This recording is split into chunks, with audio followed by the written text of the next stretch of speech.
जैसे जैसे बिहार में चुनाव नजदीक आते जा रहे हैं, वैसे वैसे सियासत की शक्ल और सूरत भी बदलती जा रही है। जहां पहले वोटरों को रिझाने के लिए विकास और कानून व्यवस्था जैसे मुद्दे उठाए जाते थे, वहीं अब राजनीतिक दल सीधे तौर पर मतदाताओं के वर्गों को निशाना बना रहे हैं, खासकर युवा वर्ग को। और इस बार चुनावी अखाड़े में सबसे बड़ा दांव खेला गया है युवा आयोग के नाम पर।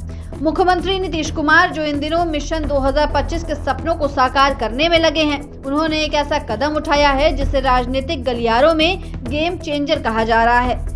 नीतीश सरकार ने मंगलवार को हुई कैबिनेट बैठक में बिहार युवा आयोग के गठन को मंजूरी दे दी है। ये आयोग युवाओं की आवाज को बुलंद करेगा, उनकी समस्याओं को समझेगा और उन्हें समाधान दिलाने की कोशिश करेगा। शिक्षा, रोजगार, स्किल डेवलपमेंट और युवाओं के समग्र विकास को लेकर ये आयोग नीतिगत सुझाव भी देगा। सरकार इसे युवाओं के सशक्तिकरण और आत्मनिर्भरता की दिशा में ऐतिहासिक पहल बता रही है, लेकिन असली कहानी तो यहाँ से शुरू होती है, क्योंकि जैसे ही इस फैसले का ऐलान हुआ, बिहार की राजनीति में श्रेय लेने की मानो होड़ मच गई। नेता प्रतिपक्ष तेजस्वी यादव ने नीतीश सरकार पर जमकर हमला बोला। तेजस्वी का कहना है कि ये सरकार उनके वादों से इतनी डरी हुई है कि चुनाव से पहले ही उन वादों को पूरा कर रही है, जिन्हें वो खुद सरकार में आकर लागू करने वाले थे। उन्होंने तीखे शब्दों में कहा कि हम हैं आगे आगे और पीछे पीछे है 20 सालों की थकाऊ, उबाऊ, बिकाऊ, दिखाऊ खटारा सरकार। तेजस्वी ने इस सरकार को नकलची और निकम्मी तक कह डाला है।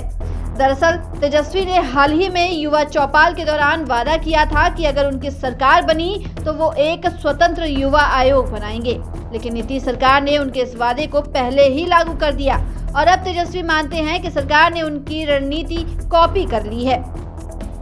लेकिन यही नहीं, एक और चेहरा है जो इस फैसले से गदगद है, वो है केंद्रीय मंत्री चिराग पासवान। जैसे ही युवा आयोग के गठन का ऐलान हुआ, चिराग पासवान की पार्टी लोक जनशक्ति पार्टी ने इसे बिहार फर्स्ट के विजन का जीत बताया है। चिराग ने न केवल नीतीश कुमार को बधाई दी, बल्कि उनका आभार भी जताया।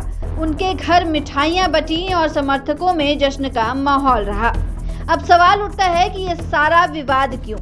आखिर क्यों इस आयोग को लेकर सियासत इतनी गर्मा गई है? इसका जवाब छिपा है बिहार की वोटर लिस्ट में। हाल ही में चुनाव आयोग ने जो आंकड़े जारी किए हैं, उसके मुताबिक बिहार में कुल 7.80 करोड़ मतदाता हैं। इनमें से 18 से 39 साल की उम्र के करीब 3.97 करोड़ मतदाता हैं, यानी लगभग आधी आबादी युवा मतदाताओं की है।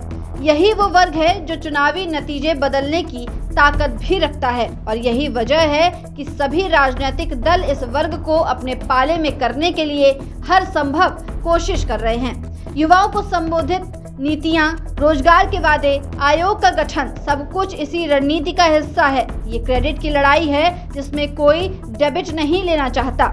सबको लगता है कि अगर इस आयोग का श्रेय मिला तो युवा मतदाता उनके साथ जुड़ जाएंगे, पर असल चुनौती ये है कि क्या ये आयोग केवल एक चुनावी स्टंट बनकर रह जाएगा या वाकई में ये युवा बिहार की आवाज बन पाएगा।